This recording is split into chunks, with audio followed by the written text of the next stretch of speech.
Entonces, como les comentábamos, en medicina interna, pues la EPOC, es uno de los diagnósticos que uno hace todos los días, ¿cierto? Pero entonces, ¿qué es importante cuando hablamos de esta enfermedad? La EPOC es la tercera causa de enfermedad pulmonar. La prevalencia en Latinoamérica puede ir desde el 8 hasta el 20% en diferentes estudios observacionales, y aquí en Colombia tenemos registros un poco ya viejitos que nos dicen que va al 9% en Prepocol. Sin embargo, en los últimos estudios se ha elevado su prevalencia y podría ser alrededor del 11 al 12%. Sin embargo, cuando hablamos de EPOC, tenemos que siempre hablar de su definición. La enfermedad pulmonar obstructiva crónica es una afección pulmonar heterogénea que se caracteriza por síntomas respiratorios crónicos, tos, disnea, producción de esputo, alteraciones estructurales descritas como bronquitis, bronquiolitis, enfisema y alteraciones funcionales, que es lo que detectamos con la espirometría. Sin embargo, esto es una enfermedad que viene con muchas exposiciones. Es una interrelación entre aspectos genéticos como alteraciones en la serpina 1, que es la que nos va a dar ese déficit de alfa-1 antitripsina que vemos y leemos en muchos artículos. Alteraciones ambientales, principales exposiciones, el cigarrillo, la exposición a gases tóxicos, polución, por ejemplo aquí en Bogotá, o el humo de leña que estamos tan acostumbrados a preguntar, y aspectos directamente del que se van a ver interrelacionados en el desarrollo y la función pulmonar en el pasar de los años. Sin embargo, todo esto nos lleva casi siempre a pensar en las alteraciones funcionales. Es como que lo primero que uno quiere saber. ¿Este paciente tiene o no tiene EPOC? ¿Cómo lo dice el diagnóstico estándar? Pues hacemos una espirometría, la relación BEP sub 1, capacidad vital forzada, menor al 70% postbroncodilatador, es lo que uno maneja mucho en la mente. Pero ¿qué pasa cuando no encontramos esto? Pero sí encontramos todo lo anterior. Entonces, por eso la importancia de esta charla. Cuando hablamos de EPOC, es importante hablar de lo último que está saliendo. Y EPOC y riesgo cardiovascular tienen una relación muy grande. Miren que hay estudios que nos hablan que después de una exacerbación moderada o grave, el riesgo de presentar eventos cardiovasculares mayores o graves tienen un HR de 10, o sea, 10 veces más de riesgo de presentar una muerte cardiovascular después de una exacerbación 7 días posteriores a salir de la hospitalización. Miren que durante el tiempo no es que se pierda el riesgo, baja, y en un año aún mantenemos un riesgo con un hazard ratio de 1.65. ¿Qué es lo que pasa? Que claro, el paciente sale con su exacerbación de EPOC del hospital y le da un infarto. ¿Y cómo queda en el certificado de función? Pues infartó. Y riesgo cardiovascular con muchos aspectos cardiometabólicos, como estamos acostumbrados a escuchar, pero todo se nos olvida la EPOC. Entonces miren que la subestimación de esta enfermedad nos está llevando a que no hagamos intervenciones tempranas. Miren que en Estados Unidos fue la tercera causa de muerte para el año 2024. Y en todo el mundo hay un importante incremento de los factores de riesgo. En Colombia, el cigarrillo no es lo que estamos más expuestos, como lo es en Estados Unidos y Europa, pero la contaminación, los factores ambientales exposicionales están aumentando más. Y pues tenemos una limitación en la detección. Miren que el diagnóstico clásico depende de la espirometría, pero tenemos un acceso limitado, una baja calidad de las pruebas y los pacientes a veces no logran las maniobras. Entonces, ¿cómo vamos a hacer los diagnósticos? ¿Cierto? Miren que GOL 2025 nos proyecta que van a haber 5.4 millones de muertes por año relacionadas o secundarias a EPOC. Entonces, la relevancia tan importante. Pero miren otra cosa que trae GOL 2025, que se viene estudiando desde el 2019, y es esas trayectorias de la función pulmonar, el desarrollo y el envejecimiento del pulmón. Entonces, para esto tenemos esta gráfica grande, en donde miren que partimos desde 0 años, o sea, desde la etapa embrionaria, el recién nacido, y no todos nacemos y empezamos a respirar con la misma función pulmonar. Vean que la gráfica parte con 3 líneas, en donde unos podremos nacer y tener una función pulmonar menor del 20% y otros cercanos al 40%. ¿Qué cambia esto? Los factores de riesgo desencadenados por el embarazo, por la madre, si estuvo o no estuvo expuesto a cosas ambientales, infecciones y demás. Pero miren que todas las 3 curvas tienen un ascenso que es muy lineal. O sea, nosotros no nacemos, respiramos y el pulmón dejó de desarrollarse. El pico máximo de la función pulmonar se da entre los 20 y los 25 años. Ahí es cuando terminamos el desarrollo pulmonar. Y ahí es donde vamos a saber cuál es nuestra capacidad funcional total, completa, máxima, como lo pueden encontrar en algunas literaturas. Y de ahí empieza un declive que es funcional, un declive asociado al envejecimiento, ¿sí? Y un declive que puede estar relacionado a muchos factores. Entonces, miren que en el transcurso del ascenso, en la infancia y en la pubertad, ¿qué factores de riesgo van a estar implicados? Si tuvimos muchas infecciones respiratorias, hay una relación directa cuando hay infecciones por el virus sincitial respiratorio, si usó o no oxígeno durante la infancia, y otros factores ambientales que alteran la función y el desarrollo del pulmón en el niño, y en el adulto, pues los factores ambientales que conocemos. Cigarrillo, exposición a humo de leña, etcétera, lo que ya habíamos hablado. Y miren cómo esa curva puede ser un descenso gradual y en las pacientes normales no llegará a menos del 90% de su funcionalidad.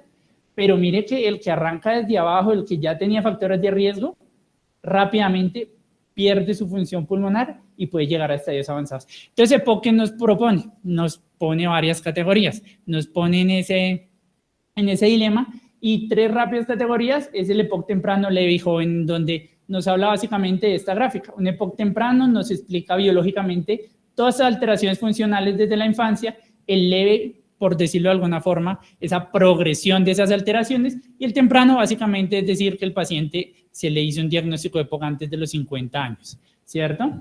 Pero hay unas categorías que a mí sí me gustaría que la doctora Mónica nos explique porque nos meten en mucha incertidumbre. Y miren que nos crean una categoría de PREPOC y PRIMS, ¿sí? Que uno podría relacionar uno aquí como internista como PREPOC, prediabetes, un estado preenfermedad, y ¿qué hacemos con los pacientes? Entonces, no sé.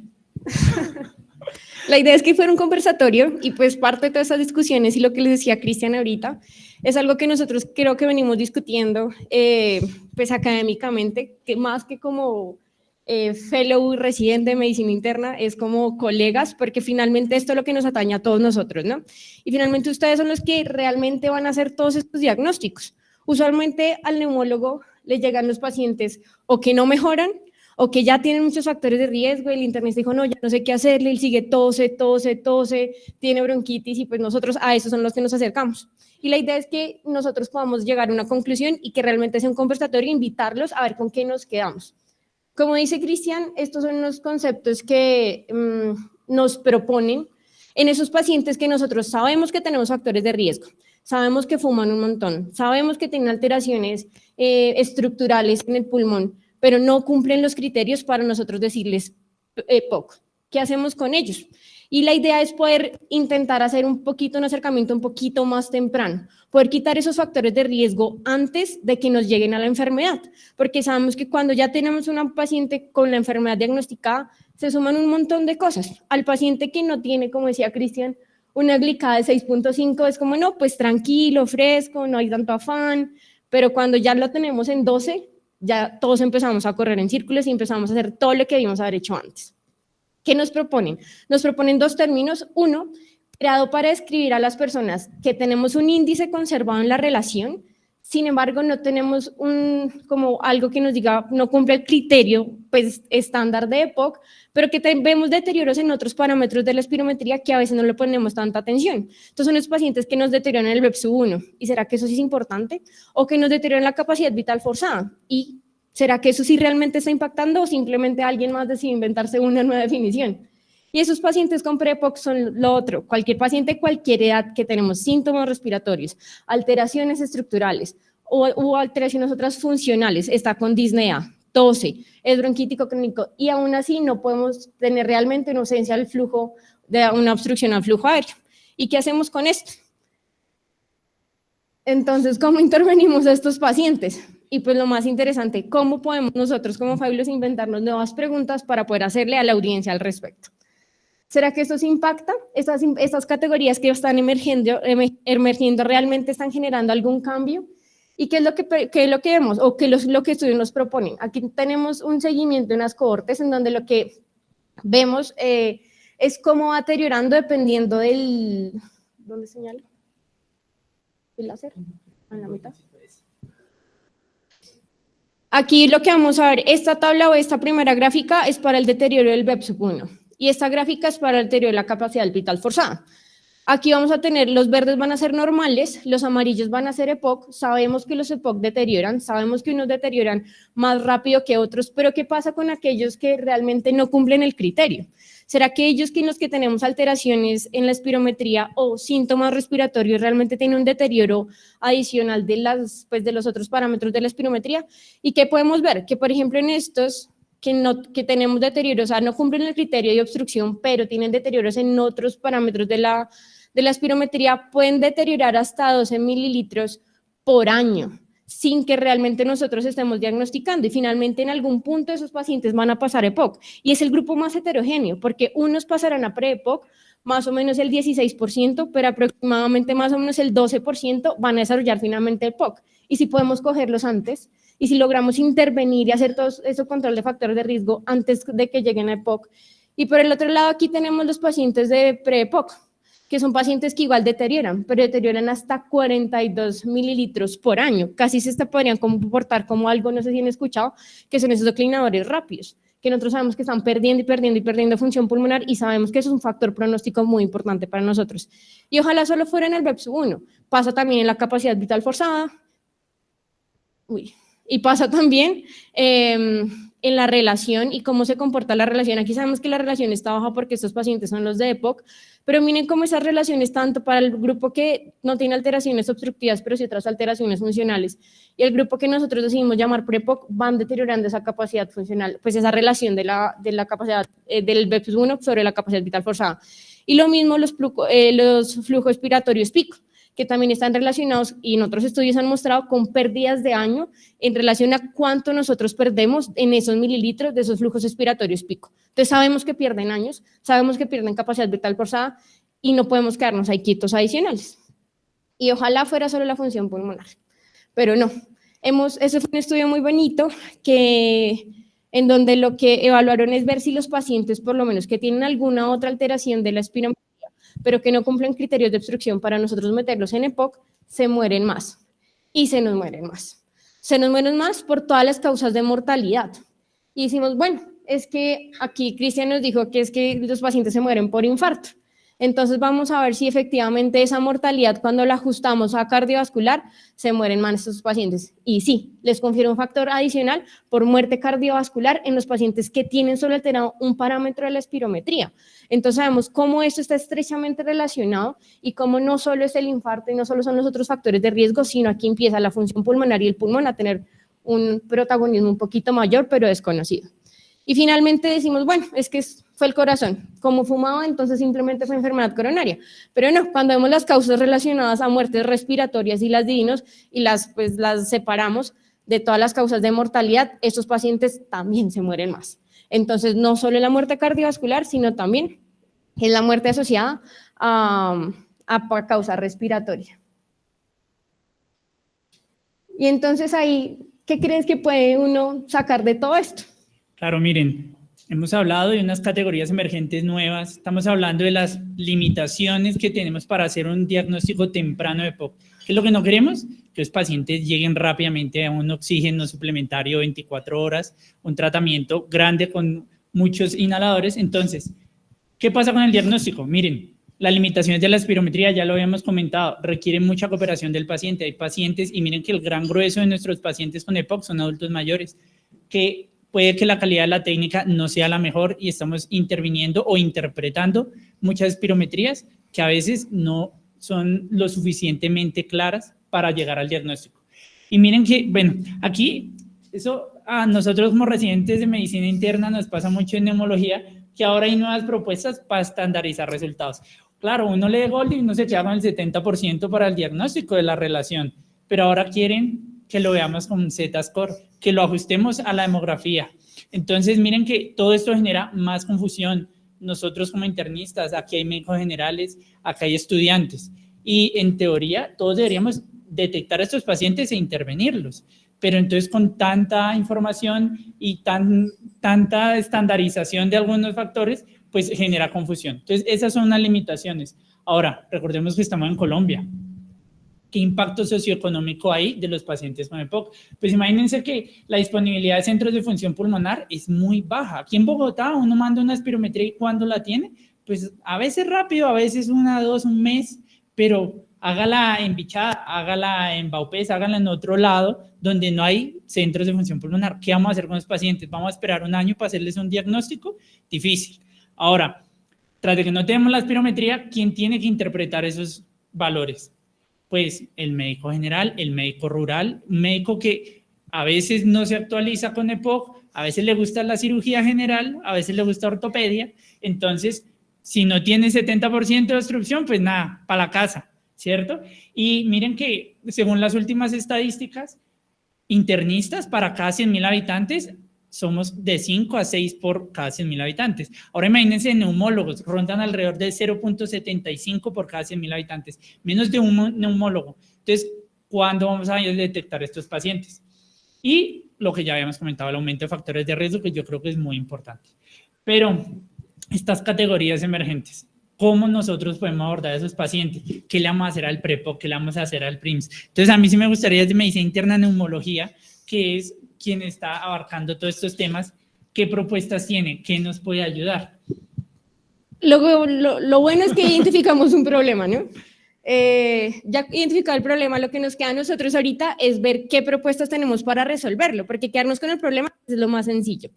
Propuestas han salido algunas que otras, digamos que eso es una discusión constante para quienes les gusta la neumología. La semana pasada tuvimos el Congreso Nacional de Neumología y no nos pusimos de acuerdo.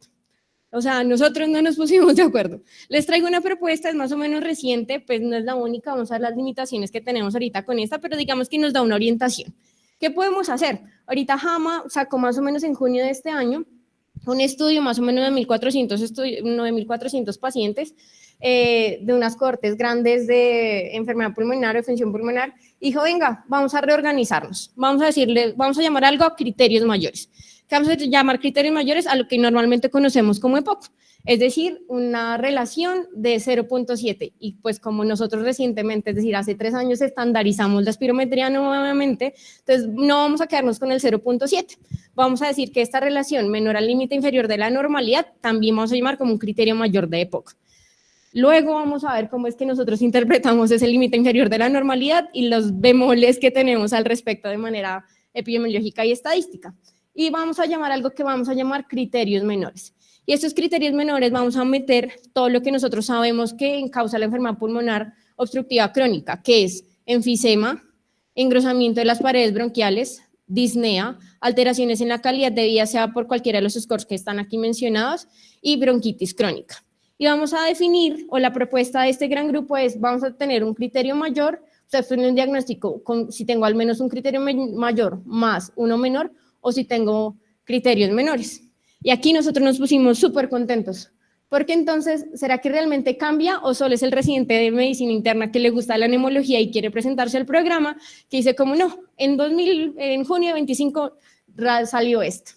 ¿Qué es lo que ellos mostraron? Aquí vamos a ver todas las causas de mortalidad nuevamente. Y lo que vamos a ver es los pacientes que no tienen EPOC en la línea amarilla y los pacientes que tienen diagnóstico de criterios menores en esta y los mayores. Y miren que los pacientes que tenemos diagnosticados por criterios menores se mueren más.